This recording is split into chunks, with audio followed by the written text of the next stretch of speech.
la última clase veíamos lo que eran tipos de canal.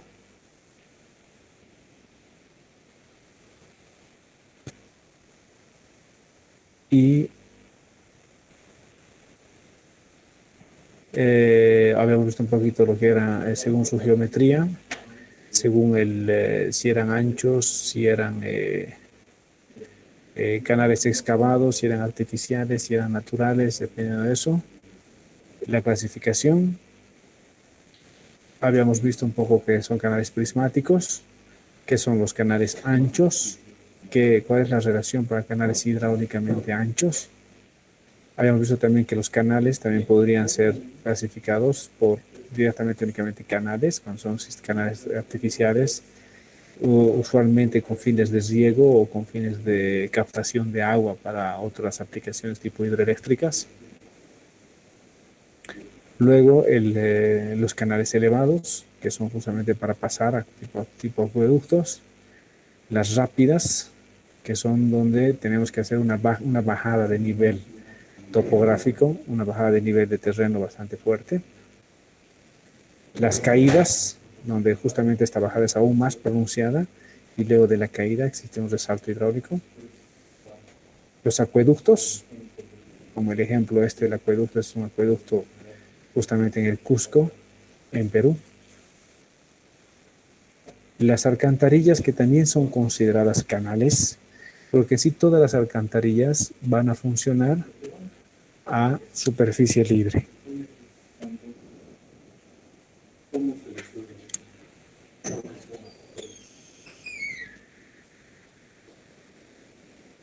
Son a superficie libre y por eso se las considera canales, porque no tienen que funcionar las alcantarillas a presión. Es una de las cosas fundamentales. Los canales, como dice aquí, según el uso, se pueden dar en diversas áreas de la hidráulica, lo que les había hablado un poquito al finalizar la anterior clase. Y estas áreas de la hidráulica donde se utilizan canales o se utiliza la hidráulica de canales, son casi como las subdivisiones de lo que es de lo que es en sí el recurso hídrico, ¿no? Uno cuando estudia recursos hídricos usualmente puede especializarse en una de estas áreas. Puede especializarse en irrigación y drenaje, en control de inundaciones, en drenaje urbano y drenaje de carreteras, generación de energía hidroeléctrica, navegación fluvial, suministros de agua potable, drenaje de aguas servidas, restauración de cauces naturales en general. Son algunas de las áreas de la subdivisión de lo que es el manejo de recursos hídricos, ¿no? Aquí vemos algunos otros canales, algún ejemplito de un canal de riego y por el otro costado un canal de drenaje. Esta figura 211 nos muestra un canal utilizado para el paso de peces en California, donde hay distintos tipos de canales, todos estos artificiales hechos bajo distintos propósitos, ¿no? Las áreas relacionadas es justamente lo que les decía, la hidrología, la geomorfología, la mecánica fluvial, la sedimentología, la hidroclimatología, la ecohidrología, la patomología. Son distintas áreas. Por ejemplo, en el laboratorio de hidráulica, ahora aquí en la carrera en San Simón, nosotros tenemos un grupo de investigación en hidrología, tenemos un grupo de investigación en geomorfología, mecánica fluvial y hidrodinámica, tenemos otro grupo. Sedimentología está unida junto a geomorfología para nosotros. Hidroclimatología y ecohidrología están unidas junto con cambio climático. Entonces, esas son tres de las líneas de investigación que tenemos en el laboratorio que contemplan esto, ¿no? Aquí solamente nos faltaría lo que es el flujo subterráneo para tener la otra línea de investigación que tenemos en el laboratorio, pero que no entra aquí dentro de esas áreas relacionadas. ¿Por qué? Porque en el flujo subterráneo no hay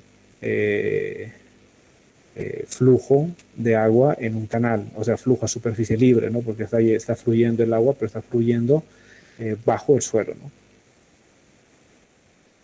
Dentro de la geometría de los canales, habíamos visto ya que los canales pueden ser en términos generales, de acuerdo pueden ser canales meándricos, como este, que vemos aquí en la foto, Este canal meándrico tiene mucho que ver con lo que son los ríos en Bolivia, en la Amazonía, pero en la parte baja de la Amazonía, en la parte de llano, prácticamente a la altura ya de lo que es Trinidad, ¿no? De Trinidad, todo ese sector del Mamoré, que es un sector muy inundado, que tiene una, que es un sector muy inundadizo, que tiene inundaciones muy seguidas.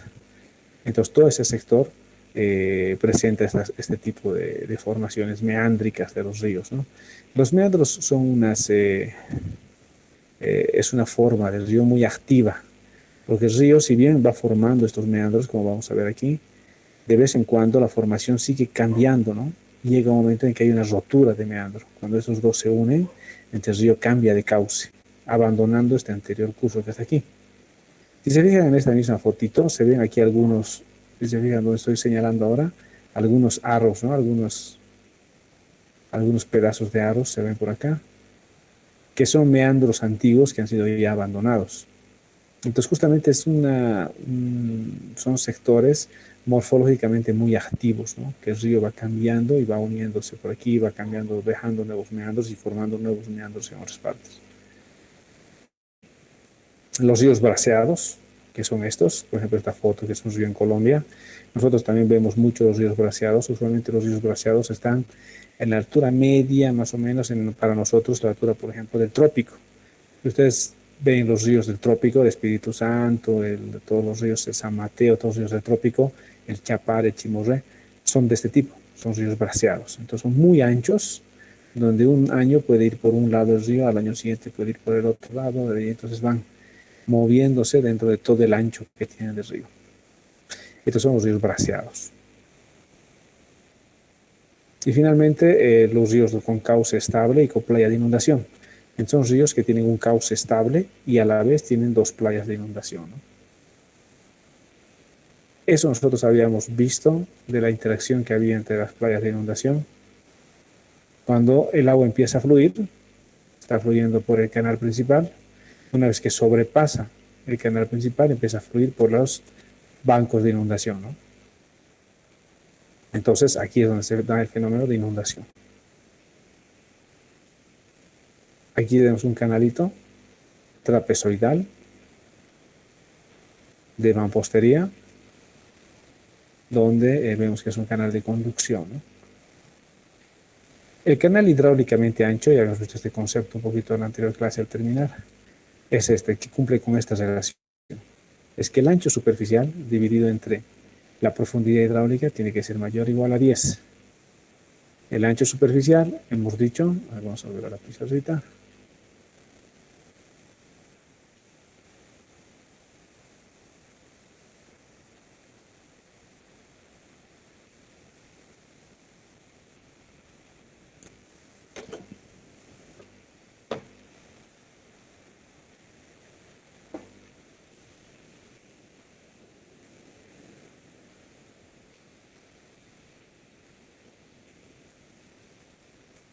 Eso es lo que habíamos hablado, ¿no?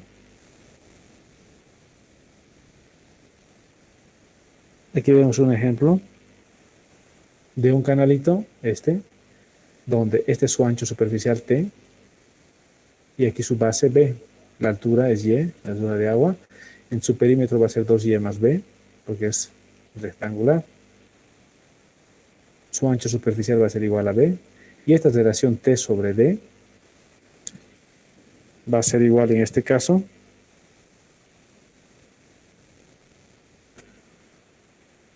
D, que es D, que es la profundidad hidráulica, va a ser igual al área. En este caso va a ser igual a Y.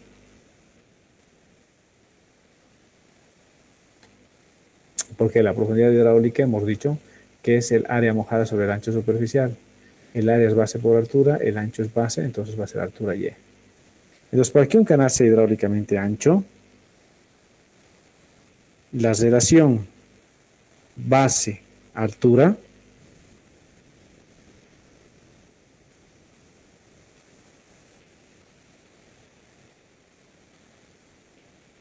es la que tiene que ser mayor a 10.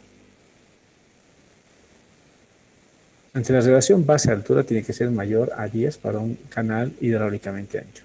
Si la relación base-altura es menor que 10, estamos hablando de un canal que no es hidráulicamente ancho, ¿no? Entonces, para que sea un canal hidráulicamente ancho, T debe ser mayor o igual a 10 veces la profundidad hidráulica D, que es esta. Entonces, muchas veces de aquí en adelante, nosotros vamos a ver, en hidráulicamente muchas veces cuando se está trabajando en ríos, que siempre se dice, asumimos que el río es hidráulicamente ancho y muchas cosas se simplifican. ¿Y por qué se simplifica? Porque estamos asumiendo que el ancho superficial, T, va a ser igual al perímetro mojado. Estamos asumiendo que el radio hidráulico va a ser igual a la profundidad hidráulica. Entonces, cuando nosotros decimos, asumo que este río es hidráulicamente ancho, de por sí estoy asumiendo estas dos cosas. Y eso muchas veces me simplifica la vida, porque os he dicho, aquí tengo el caudal va a ser velocidad por área, tengo el caudal unitario, que va a ser velocidad por profundidad hidráulica, y eso es lo que nos puede servir para poder calcular los caudales unitarios, ¿no? Aquí tenemos otra foto de un río en la frontera de Brasil y Paraguay. Entonces vamos al siguiente punto, que es la hidráulica de la sección transversal.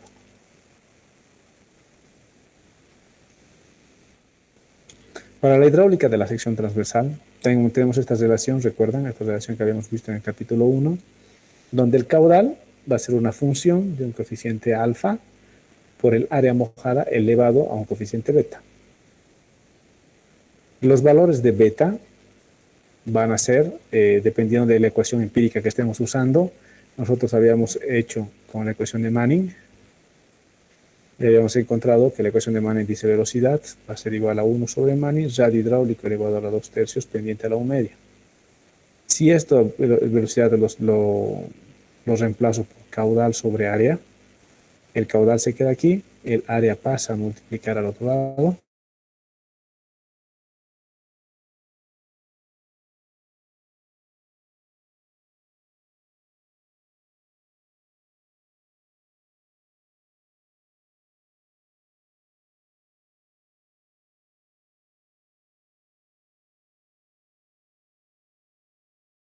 ¿Verla? Sí, que se ve. Ya, entonces estábamos en esta demostración de acá, donde teníamos la velocidad, habíamos despejado caudal y teníamos el área elevado a las 5 tercios. Entonces aquí dice que beta va a ser igual a 5 tercios para un canal hidráulicamente ancho con un factor de fricción de Manning. Es justamente lo que acabamos de encontrar ahorita. Pero si vamos a utilizar la ecuación de Chezy, vamos a utilizar un canal triangular, la ecuación de Manning, la ecuación de Chezy, porque ahorita hemos hecho el ejemplo con un canal rectangular. Para todos los otros casos, beta va a ir cambiando un poco. Era 5 tercios, pues va a ser 3 medios, 4 tercios, 5 cuartos, 1 para un canal inherentemente estable. Como es aquí, para los canales trapezoidales, los valores de beta varían entre aquellos para los canales hidráulicamente anchos y los triangulares. Los valores típicos de beta se encuentran aproximadamente en el rango de 1.35 a 1.65. Si se fijan, el valor de beta puede variar, pero no mucho, o sea, varía en este rango, de 1.35 a 1.65, dependiendo si es triangular, si es trapezoidal, si es hidráulicamente ancho, si no es hidráulicamente ancho, todo en este rango. Profundidad de flujo y profundidad de sección. Ya se ha dicho, este Y significa la profundidad de flujo.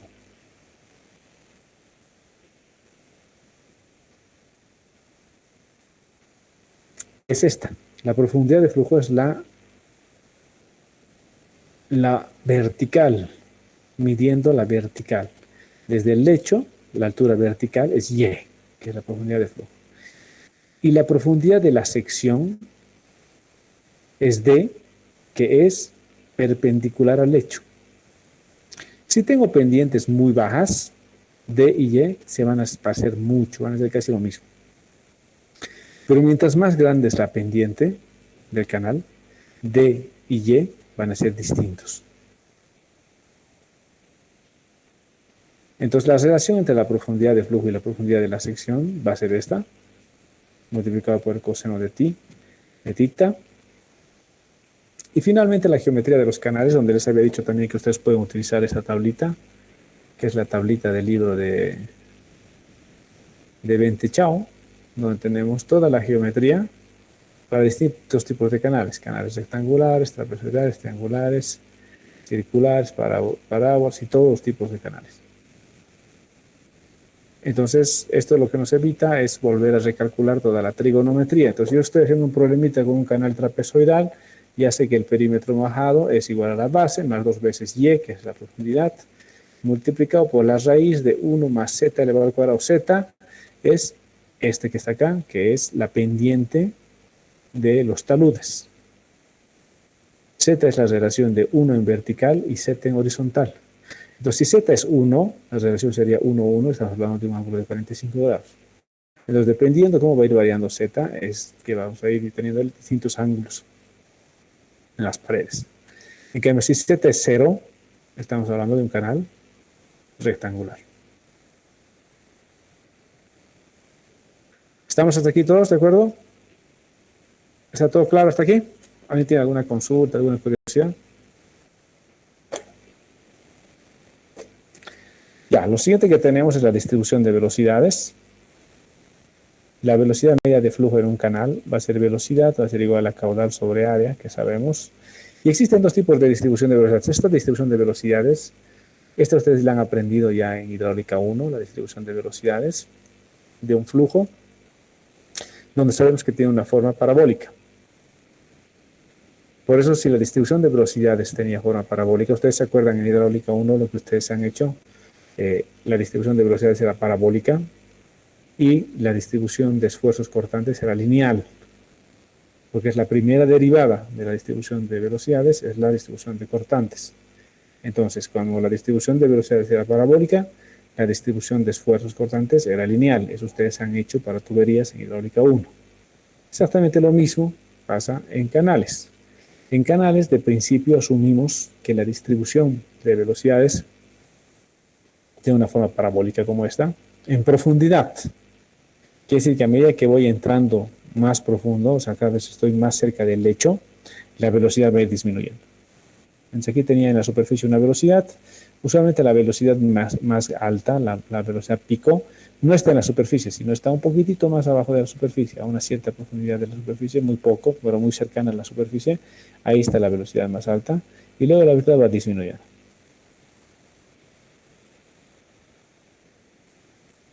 Esta es la distribución de velocidades, pero en un perfil vertical. Ahora, la distribución de velocidades en cortes transversales sería esta. Si yo tengo un canal triangular, esto vamos a ver estos son como líneas isovelocidad. Son como una topografía, pero donde cada una de estas líneas son como curvas de nivel, tienen una misma velocidad. Pues en esta sección de canal triangular, en este pedacito aquí en el medio hay velocidades de 2 metros segundo, más aquí 1.5, más aquí 1, más aquí 0.5 y luego cerca del lecho ya es casi 0 la velocidad. Entonces aquí vemos distribuciones de velocidades para secciones triangulares, donde vemos que justo la velocidad mayor se encuentra un poquito por debajo de la superficie. Para canales trapezoidales, de igual manera, donde la velocidad mayor se encuentra un poquito por debajito aquí de la superficie. Lo mismo aquí tenemos para velocidades de sección rectangular estrecha. Aquí está su distribución de velocidades. Una zanja poco profunda. Las velocidades máximas acá. En tubería, pues es una tubería que no está yendo a flujo lleno. Esa es una alcantarilla. O sea, todas las alcantarillas tienen que ir a flujo no lleno, al flujo parcialmente lleno, como este. Entonces, usualmente la velocidad mayor se encuentra aquí en el medio. Y esta es una sección de un canal irregular de un río. Esta es una sección de un canal irregular de un río, como vemos acá. Hay que medir, para poder encontrar las isovelocidades, las líneas, hay que medir la velocidad en la mayor cantidad de lugares posibles para poder tener esa distribución de velocidades. ¿A qué me refiero con eso? Existen dos maneras de medir la velocidad usualmente en ríos. Una, que es la manera puntual, que es con distintos tipos de equipos, hay varios tipos de equipos que me miden la velocidad puntual. Y otra que es la velocidad en el perfil, que son los perfiladores. Solo existen esos dos tipos de técnicas para medir velocidad. ¿A qué me estoy refiriendo? Una, la que es la puntual.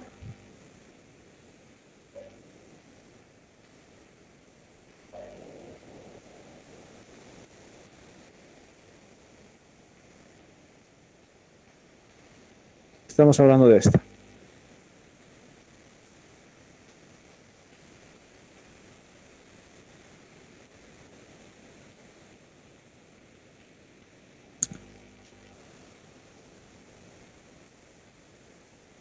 Tengo una sección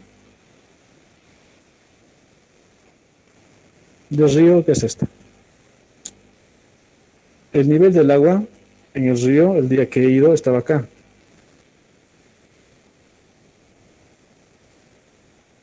Entonces, una de las maneras de medir la velocidad es con una cosa que se llama propeller, que es una aspita que está enganchada a un equipo que tiene un contador que lleva una señal en la cual puedo medir la cantidad de veces que gira ese equipo.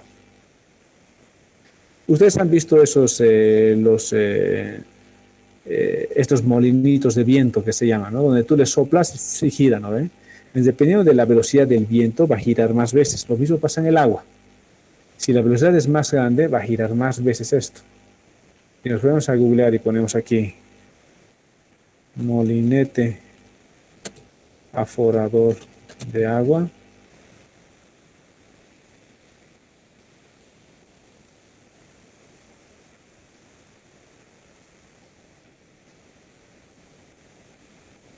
nos sale esto.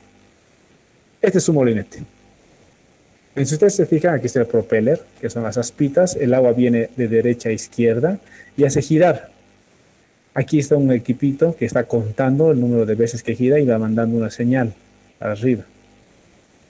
Dependiendo de la cantidad de veces que ha girado en un tiempo determinado, puede ser 30 segundos, un minuto, dependiendo de cuántas veces ha girado eso en esa cantidad de tiempo, se determina la velocidad del flujo en ese punto, es puntual. Entonces se hace como dice, como está aquí en la foto, se va poniendo en distintos lugares. Aquí luego te mueves más allá, vuelves a poner, te mueves más allá, vuelves a poner. Y en todos los lugares donde tú estás poniendo se mide la velocidad.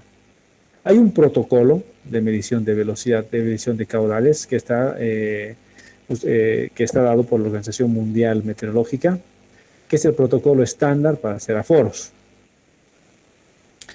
Ese protocolo estándar, ustedes lo tienen en su libro de descripción de hidrología. Ahí está el protocolo estándar para hacer mediciones, pero el día que hagamos aquí la práctica en el laboratorio, nosotros les vamos a dar una hojita para que hagan su práctica con el protocolo estándar de medición de caudal con propeller. Entonces, ¿en qué consiste esto? Yo voy entrando al río y primero voy a medir la longitud del río.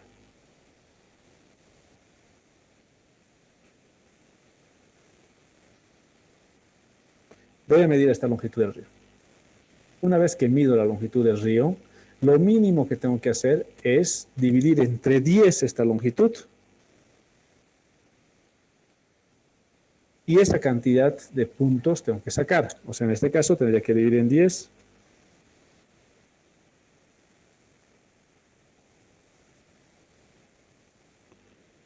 Ahí.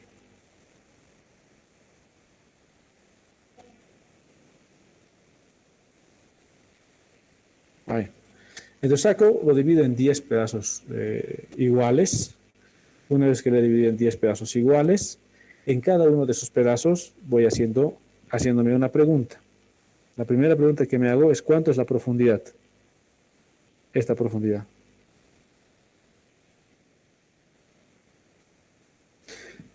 Si esa profundidad es mayor o menor a un cierto determinado, en este caso, digamos, si esa profundidad es menor a 50 centímetros, hago una sola lectura. Si esa profundidad es de 50 a 70 centímetros, hago dos lecturas. Si es mayor a 70 centímetros, hago tres lecturas.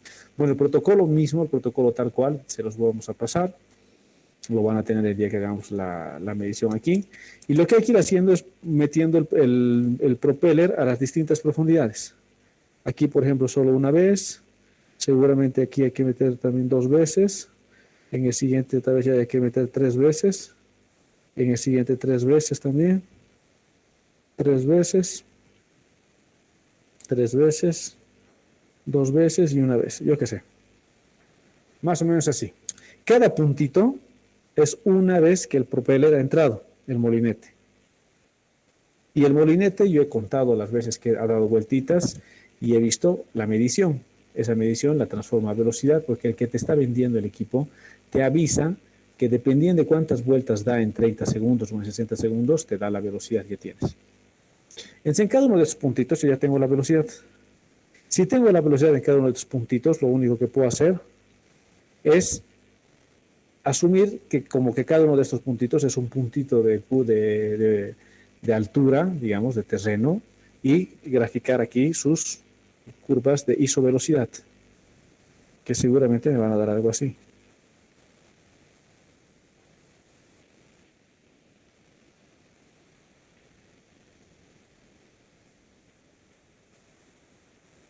Y esas son las distintas isovelocidades, donde la velocidad máxima está acá en el medio, y las velocidades van a ir bajando hasta llegar a una velocidad de 0 en el lecho.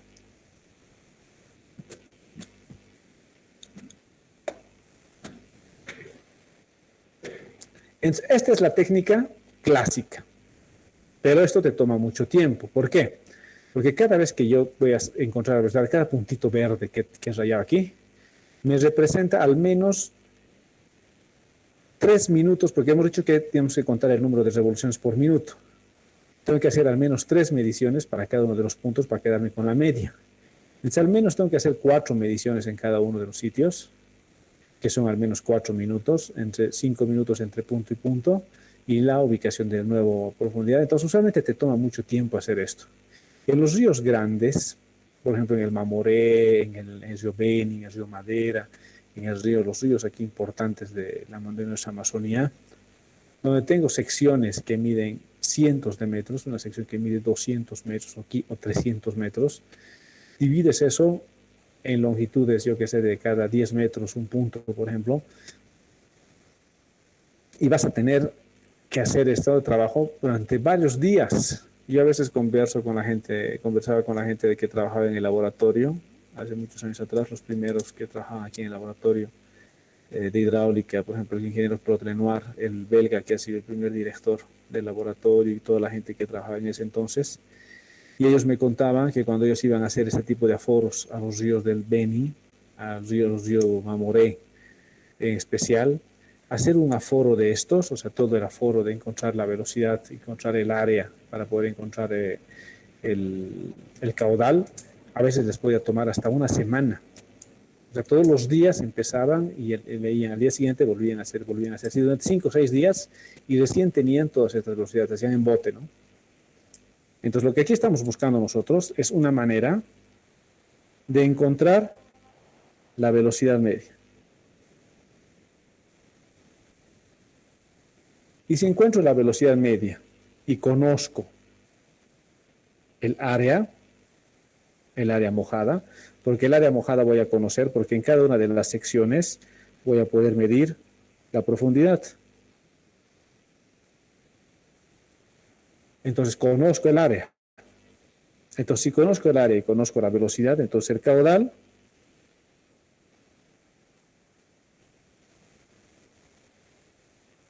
va a ser igual a la velocidad media por el área.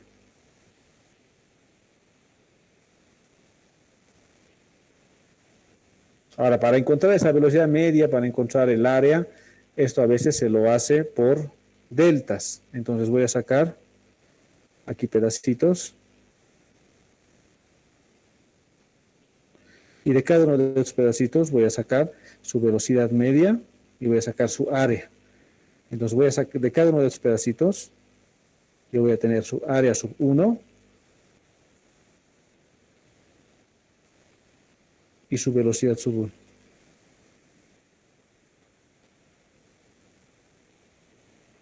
Entonces, lo que voy a hacer es multiplicar y hacer una sumatoria de todas estas áreas por velocidad y voy a encontrar el caudal total. Entonces, el protocolo, era una consulta. ¿Ustedes han visto con calma este protocolo de medición de aforo en la materia de hidrología? ¿Me puede alguien decir?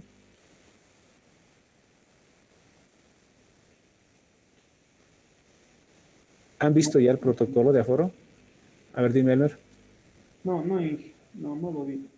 Ya, entonces lo que les acabo de explicar es esto. Ustedes con el auxiliar van a hacer ejercicios de esto, pero es lo que acabo de explicarles.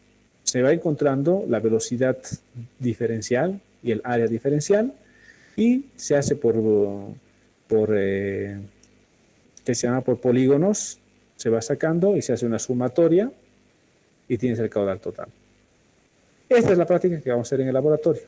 Ustedes van a venir, vamos a hacer en el canal, vamos a meter el propeller y vamos a encontrar las velocidades, vamos a encontrar la distribución de velocidades y vamos a encontrar el caudal. Entonces es la metodología 1, que es la metodología puntual. Ahora, en lugar de ser propeller, como este que nos he mostrado aquí, que es el propeller es este que tiene aspita, que mide la velocidad, puede haber otro tipo de tecnologías que midan a que puedan aforar. Puede haber aforadores acústicos.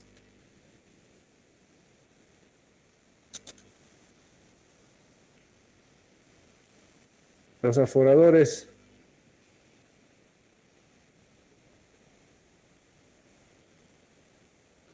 a ver, creo que se llama ADB.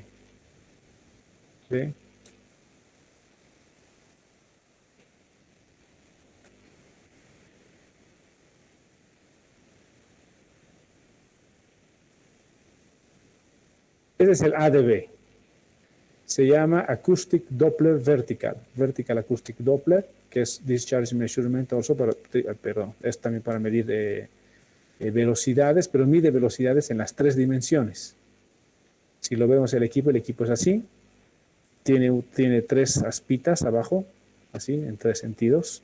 Entonces lo que hace, el agua pasa por aquí y como se está comunicando estas aspitas con señales acústicas, pueden detectar la velocidad en los 3 sentidos. La velocidad en el sentido X, en el Y y en el Z.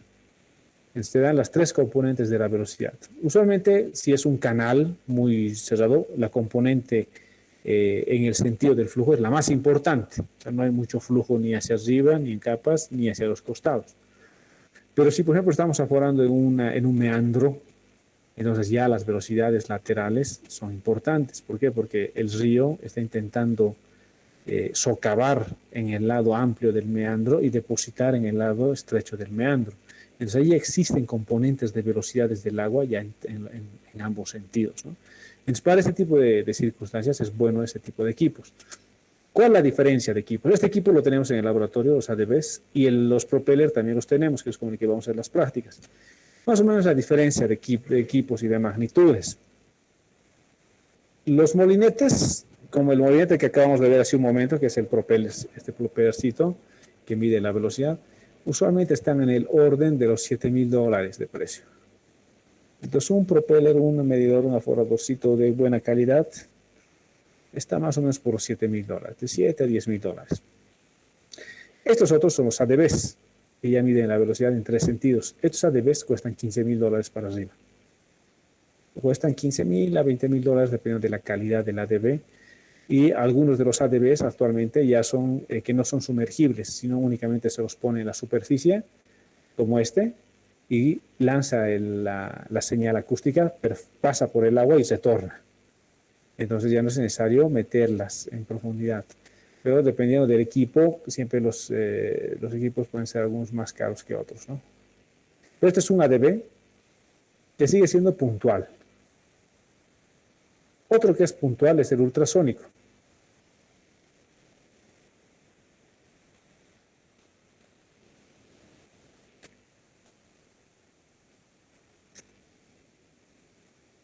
El magnético. El OTT-MF Pro.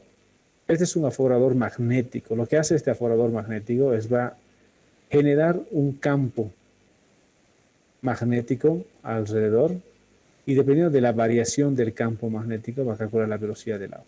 Ese también es puntual. Este equipo no lo tenemos en el laboratorio, más o menos cuesta igual en el orden de los $15,000, un poco menos, 12 tal vez, pero sí lo tenemos en la universidad. En la Facultad de Agronomía sí tiene uno de estos equipos.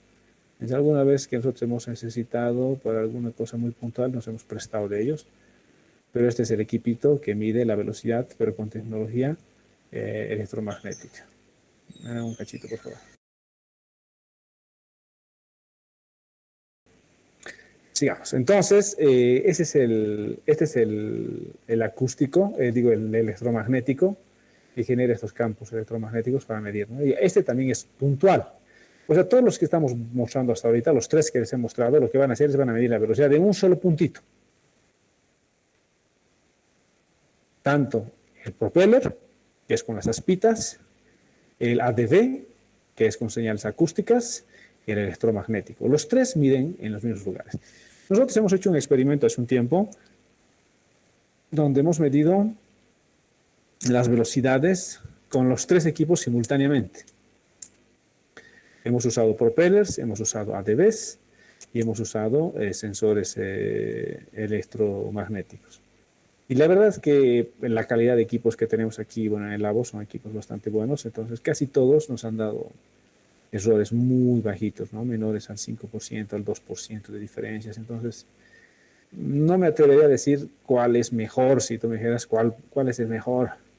Cada uno tiene su fortaleza en un sentido. Por ejemplo, si yo quiero tener el perfil, las velocidades en los tres sentidos, me conviene el ADV, porque el ADV mide la velocidad en los tres sentidos. ¿A qué me refiero cuando yo necesito medir en los tres sentidos?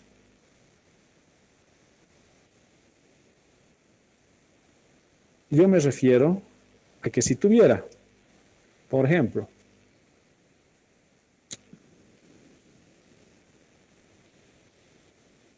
yo tengo un meandro. Entonces el río está viniendo así.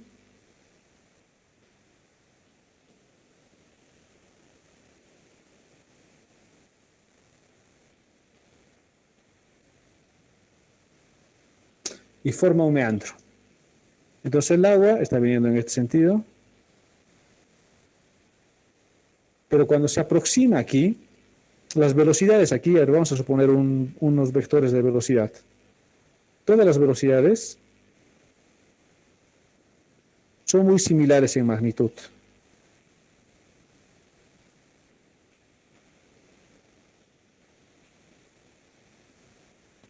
Cuando más me aproximo, las velocidades estas van a ser más grandes y las velocidades más cerca del meandro van a ser más chiquititas.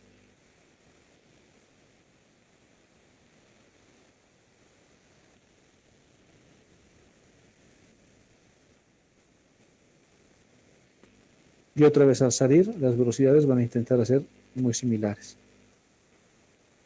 Entonces aquí yo estoy viendo que existen vectores de velocidad donde va a haber un componente de la velocidad. Si yo todas estas velocidades las intento poner en un mismo eje de coordenadas, tengo que empezar a distribuir las velocidades, tengo que empezar a descomponer la velocidad en su velocidad en X y en velocidad en y ahí voy a ver eso.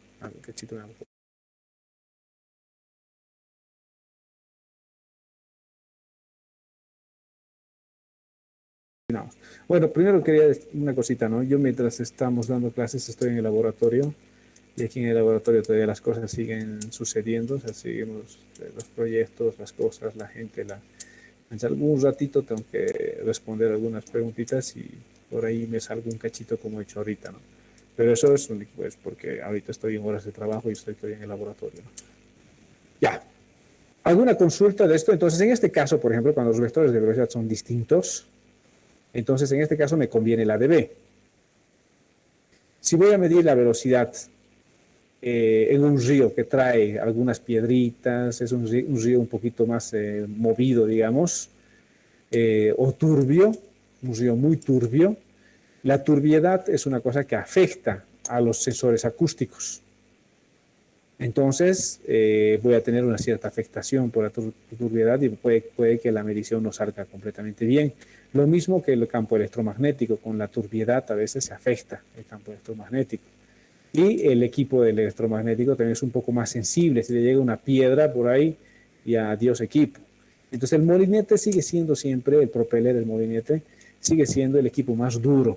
Es el equipo que puedes meterlo en cualquier río, cualquier momento, no te va a fallar, es un equipo muy noble. Entonces, si alguien me dice, mire, quiero comprarme un equipo por primera vez, ¿cuál me aconseja comprarme? Molinete. Porque ese es de usos múltiples. Lo vas a poder usar en ríos, lo vas a usar en canales, lo vas a usar en ríos turbios, lo puedes usar en... La desventaja es que tardas más, ¿no? Porque tienes que hacer 3 lecturas en cada punto, siempre tienes que esperar al menos un minuto. En cambio, con los otros equipos, como los electroacústicos o los Dopplers, es instantáneo. Metes el equipo, lee la velocidad. Metes el equipo, lee la velocidad. Es instantáneo. En cambio, en el propeller tienes que esperar a que gire para poder leer la velocidad. Ese es un poco el contra, digamos, pero yo aconsejaría siempre, si tienes chance de comprarte un equipo por algún proyecto, por alguna cosa, que sea un molinete. Si ya tienes un molinete y quieres comprar un nuevo equipo, ya. Entonces, si estás trabajando en un laboratorio como nosotros aquí en el laboratorio de hidráulica, donde hacemos experimentos, tenemos canales, tenemos modelos físicos, tenemos cosas, entonces tienes que tener un ADB, porque necesitas medir las velocidades en las 3 direcciones para calibrar modelos tridimensionales. Entonces, cómprate un ADB, porque ya necesitas eso. Si es que quieres tener un poquito más de precisión y un equipo más rápido, cómprate el electromagnético. Pero ya se da más o menos los rangos de precios en los que se manejan, ¿no? ¿Tiene alguna consulta de esto hasta aquí? ¿Alguna curiosidad? Y con los otros dos equipos solo se mete al agua una sola vez. Sí, o sea, pero usualmente se lo hace hasta 2 veces o 3 veces para tener la constancia, ¿no? Lo metes al agua, aprietas el botón, pum, te bota la velocidad. Aprietas el botón una vez, pum, te bota la velocidad. Y ves que entre las 2 lecturas, si son muy similares, pasas al siguiente. Si las 2 lecturas te salen un poquito distinto, haces unita más. Pero la velocidad pero es muy rápido, ¿no? En cambio, el propeller tienes que contar 60 segundos, cuenta el número de revoluciones, eso lo transformas en velocidad, otra vez tienes que dejar que cuente 60 segundos. Entonces, un poquito esa es la diferencia en velocidad que les decía de hacer la medición, ¿no?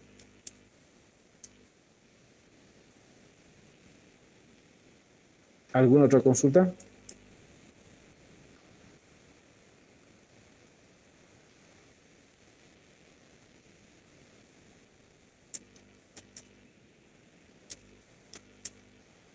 Ya, entonces estos son los equipos, todos estos equipos que se acaba de mostrar, son los equipos de medición puntual. Actualmente ya existen los que son perfiladores. Los perfiladores son los que te miden la velocidad en un perfil, como dice así. Estos perfiladores, a ver, déjame mostrarles una cosa.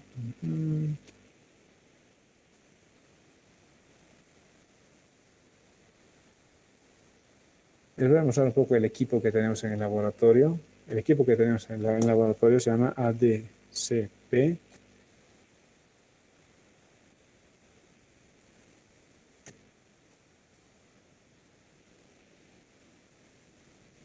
Ese es el ADCP Río Grande.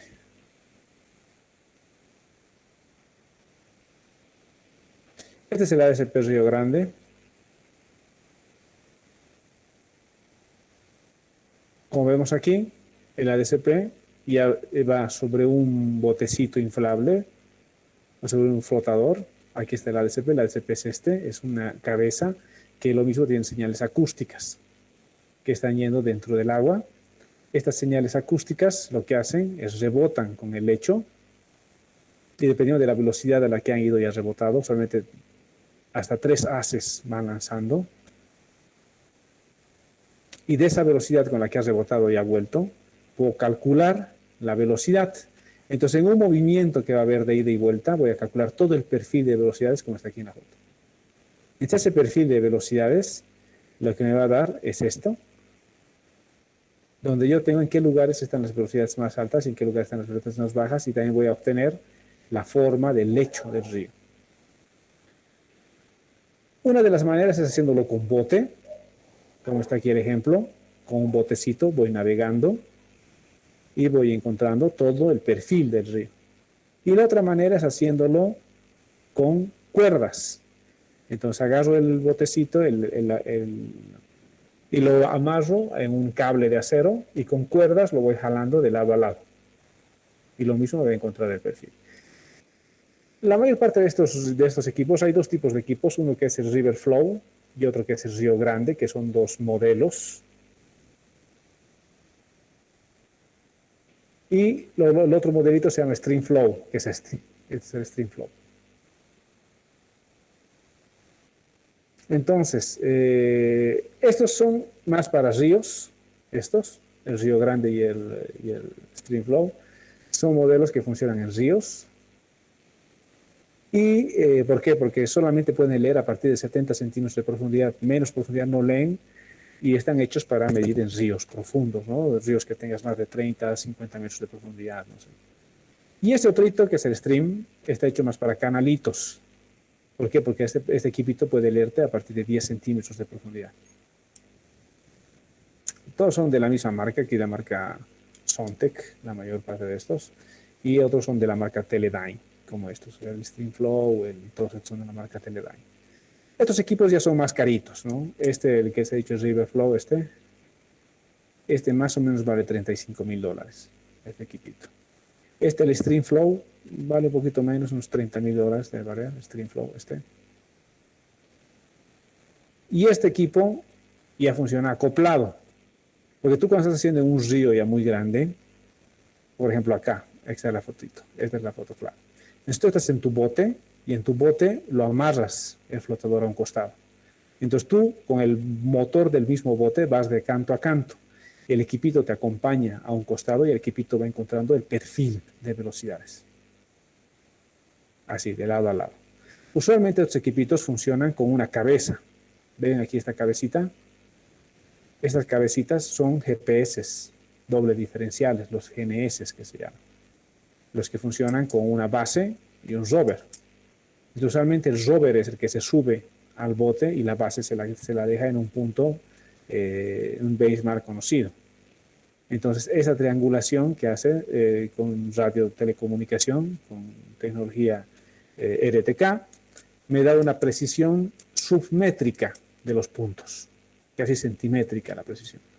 Entonces, la ubicación del equipito la tengo por este GPS, una ubicación submétrica, y puedo ir de canto a canto y obtengo el perfil y el lugar del perfil más, ¿no? Porque estoy en un río y estoy navegando en un bote.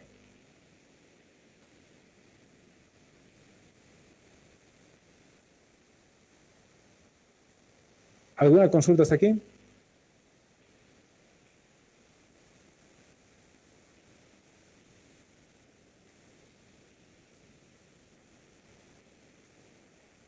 ¿Alguien tiene alguna duda?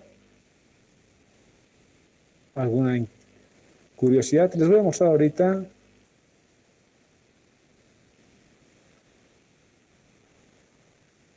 A ver, déjame ver el equipo que nosotros tenemos en el laboratorio.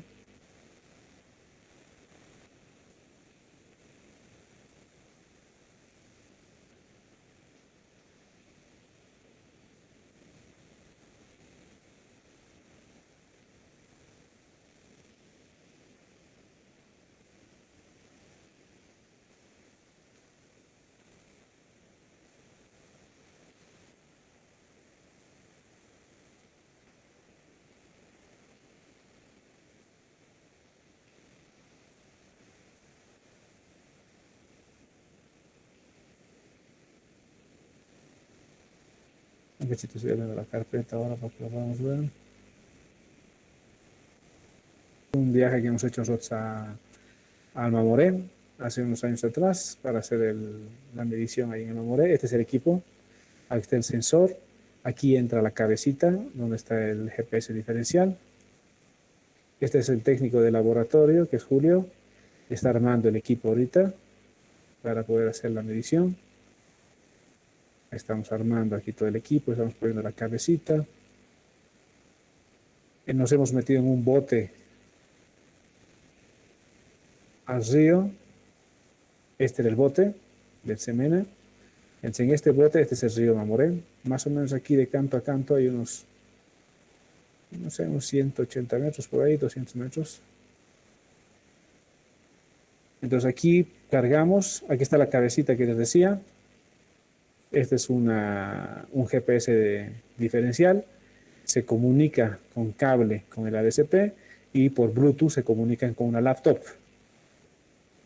Entonces yo tengo en la señal de la laptop a tiempo real la ubicación, la profundidad y el perfil de velocidades.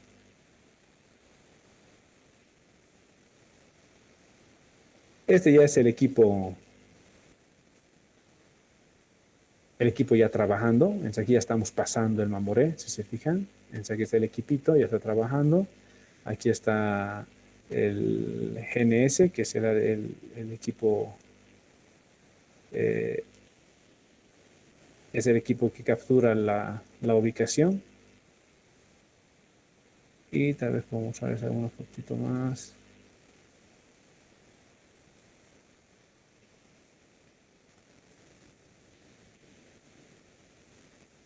Aquí, por ejemplo, está en esta fotito. Aquí está Julio armando el equipo para poder entrar al río. Aquí ya estamos trabajando. Aquí está la laptop. Aquí estoy yo. Aquí está Julio, una de las ingenieras del SEMENA, donde estamos ya haciendo la comunicación con Bluetooth del equipo para poder sacar el perfil de velocidades, ¿no?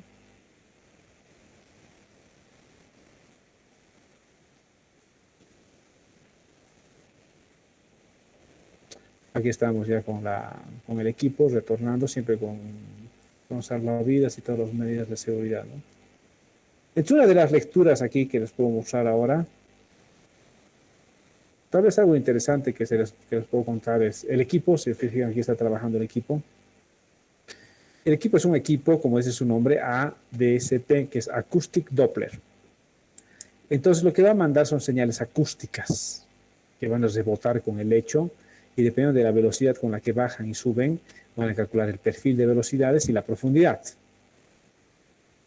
Como son señales acústicas, una cosa que a mí me gustaba mucho cuando hacemos este tipo de trabajos en los ríos de la Amazonía, es que ustedes los conocen a los bufeos, ¿no? A los delfines de agua dulce, que solamente viven en los ríos, bufeos Mamoré.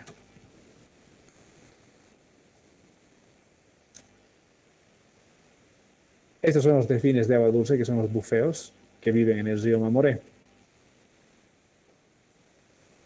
Son así son los delfinitos. Estos son los delfines que viven en el río Mamoré y en el río Itenes. Es una cosa bien bonita, era que como estos delfines se comunican también con señales acústicas, porque ellos también emiten señales acústicas para comunicarse entre ellos. Cuando nosotros estábamos haciendo los trabajos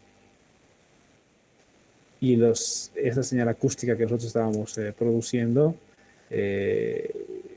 los llamaba a los delfinitos y los delfines se ponían a nadar a nuestro lado, ¿no? Siguiendo el equipo, ¿no? Es algo interesante, pero tiene mucho sentido, ¿no? El equipo produce señales acústicas que los delfines pueden captar, ¿no? Entonces, al final, el resultado que nos da es este. Este es un software que viene con el equipo. Este software se llama, es de Teledyne, se llama WindsRiver. Este software WindsRiver justamente está diseñado para poder leer los datos del ADCP. Nosotros vamos a hacer ahora una práctica. Este año he decidido, les voy a pasar el software, el WindsRiver, y les voy a pasar las lecturas que hemos hecho en el Mamoré. Y ustedes me van a hacer gráficas de cada una de las lecturas, me van a exportar esos datitos de los perfiles de velocidades y me van a calcular los caudales corregidos. Esa va a ser parte de su práctica de laboratorio. Yo voy a preparar esto con el auxiliar para que también hagan esto y sepan ustedes procesar los datos de una medición, de un aforo de río con equipo ADCP, porque ahora usualmente eso es lo que hacen todas las empresas. Por ejemplo, de todos ustedes los que escojan la mención de recursos hídricos en civil, la mención de hidráulica, muy probable que terminen trabajando en instituciones como las hidroeléctricas, con ENDE, en Corani, en Huaracachi, en Vallehermoso, o terminen trabajando en el Ministerio de Medio Ambiente y Agua, o en el CENAMI, o en el CEMENA, o en todas estas instituciones que tienen que ver con agua. Y todas estas instituciones que tienen que ver con agua, como son todo lo que es ENDE y todos los ministerios y todos los servicios de navegación y servicios de meteorología y agua, tienen ADCPs. Entonces, de principio, todos los que hagan la mención de recursos hídricos tienen que saber manejar un ADCP y tienen que saber interpretar los datos de un ADCP. Entonces, este es el perfil de velocidades. Este justamente es del río Mamoré. Si nos fijamos aquí, información del sitio, es la estación Los Puentes, el río Mamoré. El aforo ha sido realizado el 20 de noviembre del 2014. La lectura de regla estaba 5.24, o sea, había una regla en esa sección y la regla decía 5.24, el día que nosotros hemos hecho esta medición. Lo de la regla es esto que les había explicado, es que en estos lugares donde tengo los ríos,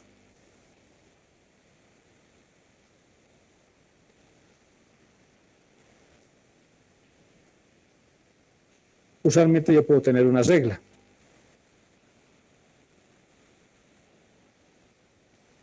Ponte que mi regla está instalada aquí. Entonces, en esta regla que está instalada aquí, yo voy a leer el nivel del agua cada día que voy a ir a hacer una nueva lectura. Entonces, si el agua está ahí, la leo. Si otro día que voy y el agua está aquí arriba, vuelvo a leer el nuevo nivel. Si otro día voy y el agua está aquí abajo, vuelvo a leer el otro nivel. Entonces, todos los días voy a poder leer una altura de regla. O sea, en esta regla voy a poder leer su altura de regla. Y ese mismo día que voy a leer la altura de regla, voy a aforar con el ADCP y voy a poder tener su caudal. Y otra cosa que tengo que anotarme siempre es la fecha a la que he realizado ese aforo. Entonces voy a crearme una tablita de 3 columnas, que es lo más importante. La primera columna es la fecha, la siguiente columna es la altura de regla y la tercera el caudal. Por ejemplo, en este caso, en el caso del Mamoré que acabo de mostrarles, yo he ido el 20 de noviembre del 2014. Entonces, aquí voy a poner que ese día que he ido a hacer la medición era el 20 del 11 del 2014. La altura de regla que he medido ese día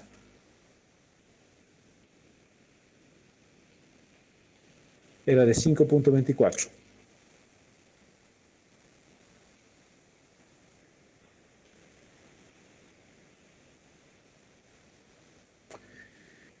Entonces ya tengo el siguiente dato, que es la altura de regla, 5.24, y ahora el caudal. Para procesar el caudal, el protocolo me dice que tengo que pasar por lo menos 4 veces por el lugar y tengo que hacer una prueba que se llama la calibración de compás y tengo que hacer la prueba de fondo móvil. Entonces esta calibración de compás, lo que yo hago es veo que el equipo tenga un error admisible lo suficientemente bajo y que pueda que su brújula interna del equipo esté bien calibrada. Una vez que hago la calibración de compás, tengo que hacer lo que se llama la prueba de fondo móvil. La prueba de fondo móvil lo que me va a hacer es, va a generar un perfil de ida y vuelta con el cual me va a encontrar este fondo móvil que está aquí abajo. Ven ustedes una distancia que hay entre el lecho, es el lecho del río que está aquí abajo, y el primer punto de medición es este todo de acá. Les he dicho que las velocidades se van haciendo cero cada vez que más se aproximan al lecho, ¿no? Es como son más próximas a cero, hay un momento en el fondo en el que ya se está moviendo el material de arrastre y al mismo tiempo ya las velocidades son bajas, entonces ya no lee el equipo. Y en este lugar donde ya no lee el equipo, necesito hacer una estimación de la cantidad de agua que está yendo aquí abajo. Para hacer una estimación de esta cantidad de agua que está yendo para aquí abajo, se hace una prueba que se hace la prueba del fondo móvil. Esto ya todo es el protocolo del manejo del equipo, ¿no? O sea, les estoy explicando ahora la base de todo de lo que se tiene que hacer, porque seguramente es cuando ustedes ya están en la vida laboral y va a haber otro tipo de equipos un poco más modernos y tal vez ya no sea el mismo protocolo, pero la base va a seguir siendo la misma. Entonces, tienes que poder estimar esta cantidad de aquí y se hacen estas pruebas, que son pruebas de fondo móvil, que son estas. Una vez que has hecho todas las pruebas de fondo móvil, vas a llegar a un cierto error de corrección de fondo móvil, y cuando llegues a este error de corrección de velocidades, de corrección de la diferencia es 108%, entonces quiere decir que 100, quiere decir que hay más o menos una diferencia entre 5 y 8% de caudal extra por fondo móvil, que es más o menos lo que se espera casi en la mayor parte de los ríos de este tipo. Una vez que el equipo está calibrado, se procede a ir a hacer los transectos, que son estos. Entonces yo parto de una orilla, este es en planta. Parto de una orilla e intento llegar a la otra orilla. No siempre el vuelo, la navegación va a ser recta. ¿Por qué? Porque es un río extremadamente largo. Y aquí vamos a ver, por ejemplo, en esta gráfica.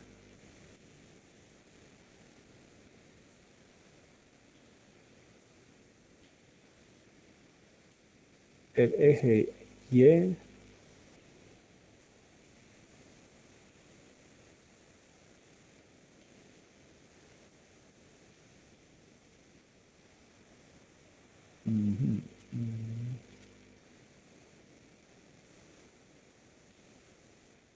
lo que quiero es que aquí abajo, en lugar de aparecer el número de conjuntos, que es el número de elementos, me parezca la distancia.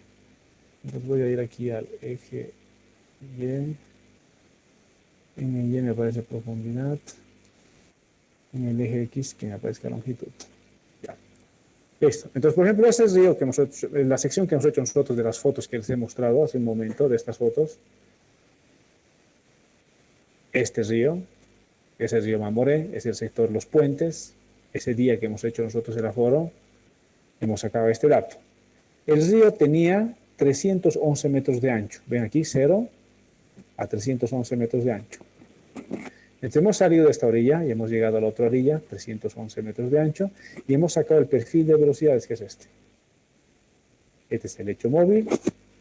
Y vemos en el perfil de velocidades que las velocidades más altas estaban aquí en el medio, que son los colores rojos, y las velocidades más bajas, que son los violetas azules, estaban aquí en las orillas y cercanos al lecho. Las velocidades más altas estaban en el orden de 1.6 metros segundos y las velocidades más bajas estaban en 0.04, 0.02, así, que son estos sectores. Aquí está la velocidad. Este sería el perfil de velocidades. Entonces yo tengo la velocidad en cada uno de los puntitos. Si le hago un zoom a esto, voy a ver que tengo la velocidad. Mira, vean lo que se está moviendo el cursor. En cada uno de los elementos tengo la velocidad 1.26, 1.24, 1.27.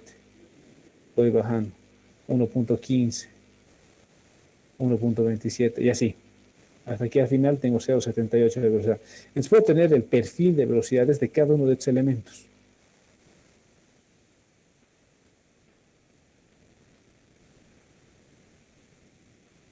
Como podemos ver aquí.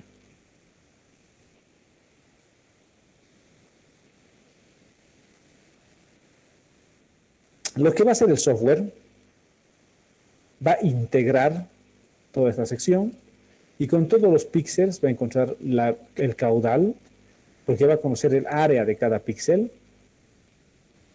y la velocidad por el área va a ser la sumatoria, va a ser una integración numérica y va a encontrar el caudal que va por todo esto y eso aparece aquí.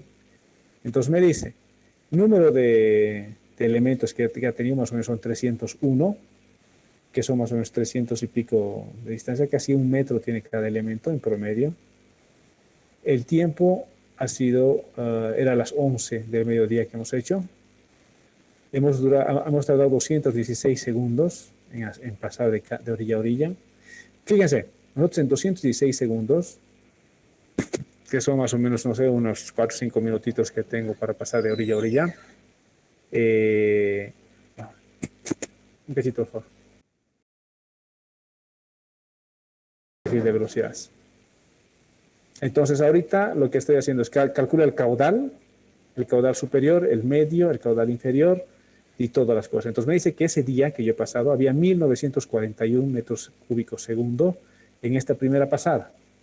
En la segunda pasada había 1935 y es al revés, porque he partido de esta orilla hacia la otra orilla.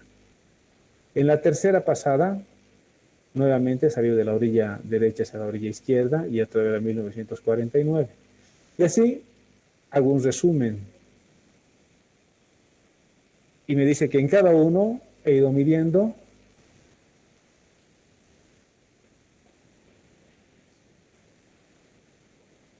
voy a ir apagando el 3, 4 y 5.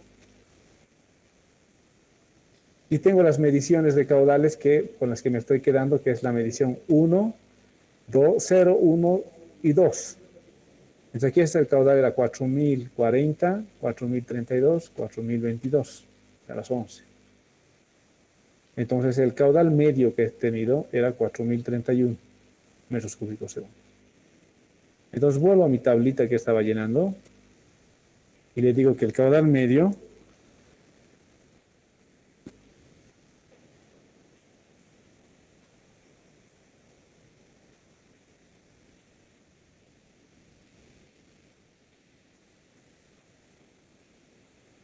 es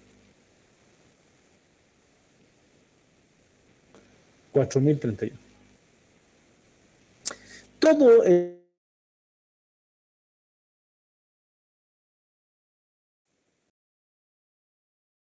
hecha de datos. Mire, esta filita de datos, estos 3 datitos. ¿Cuánto cuesta hacer esto? ¿Me cuesta qué? A mí me cuesta como laboratorio aquí de hidráulica, me cuesta el sueldo del ingeniero, el sueldo del técnico, el equipo que he comprado, me cuesta los pasajes hasta Trinidad, me cuesta el viático de la gente que va a estar allá, el alquiler del bote, subirse aquí los equipos, adiestrar a la gente, hacer el trabajo en un día, y no sé, me puede costar, yo qué sé, a ver, no sé, unos $2,000, $3,000 cada medición. Pero cada una de las columnitas me cuesta unos $2,000 hacer. Cada una de estas filitas. Y estas filitas son tan importantes porque necesito una nube de puntos para poder generar mi relación altura-caudal. Y todo esto que estamos haciendo nosotros en Minaforos es para poder tener la relación altura-caudal. Ese es el fin.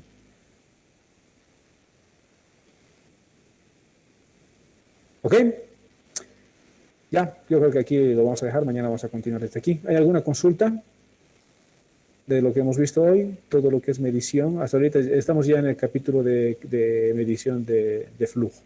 Hemos visto el perfil de velocidades, las técnicas históricas que habían de medir de velocidades, las actuales, los equipos, los distintos tipos de equipos que se utilizan para hacer ese tipo de mediciones. Les he mostrado los equipos que tenemos en el laboratorio y algunos trabajos que nosotros estamos haciendo en la Amazonía.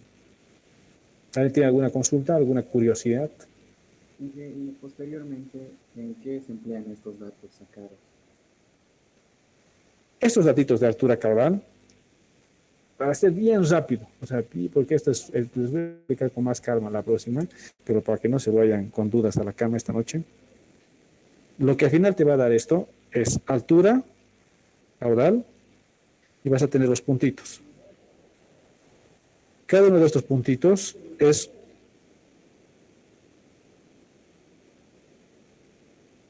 una vez que hemos